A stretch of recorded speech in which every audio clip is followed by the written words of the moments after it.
انا اني استاذ، هذا الاستاذ حقي، انا اني استاذ عبد اجلس يقول يجازي عبد النور، تعال تفضل. يا هلا يا هلا. هذا الاستاذ حقي. السلام عليكم. عليكم السلام ورحمة الله وبركاته. اسمك كان يا استاذ؟ اقعد يا ناشر. الله يبارك فيك يا سيدي، احترمني. اقعد يا ناشر. هلا. تمام تفضل. والله يا جماعه انا زهقان تعبان نفسيا. الله يبارك. ليه؟ من الزول ده. اقعد. اجلس ساعة يا استاذ، ادي لك شاي. انا بجلس ها؟ مش علشانك، الله يبارك فيك. علشان الزول ده والزول ده. الله يرضى عليك يا زول. علشان تفضل انتوا تفضل، أصحابي الشرف يحترمكم. لينا والله. لا باين اللي هو بيحبك قوي. يا هلا يا هلا. اصلا هو درسني. يلا حيه. حياكم الله. حياك والله. كيفك والله؟ والله تعبان نفسيا يا زول، ليه كده؟ والله تعذبت. ليه كده؟ إيه اللي حصل؟ ما عشان كل اعرف ده هي يا أخي؟ دعوه ام بلوى.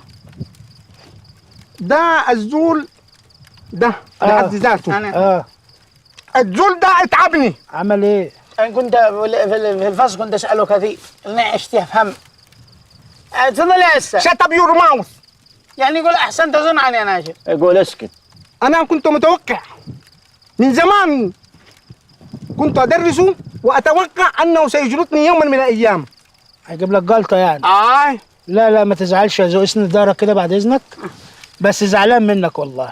تزعل مني شو؟ ده بيقول اللي حضرتك انت اللي معلمه انجليزي، وقاعد اقنع فيه من الساعه 7 الصبح لغايه دلوقتي انه اسمه انجليزي مش انجليزي. يا اخي عشان ما هو يفهموا ما شو عارف يا استاذ.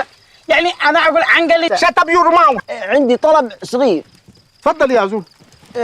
قصيدة 150 بيت. اصلا الهاجس عنده حقه اسهاء 400 700. اسكت يا ناشر. قصيده ايه 150 بيت؟ ايه. دي ما قصيده يا زول، وش؟ دي اتفاقيه بين دولتين. ودي تترجم القصيدة من اللغة العربية للإنجليزي عشان تنتشر، يعني يفهمونها في الوطن العربي.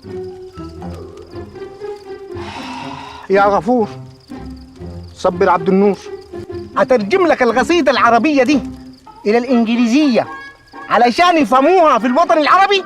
وش رأيك؟ ترجم له. اقول لك شيء، ايه. هذه نتيجه من يمشون مع هذا البجم.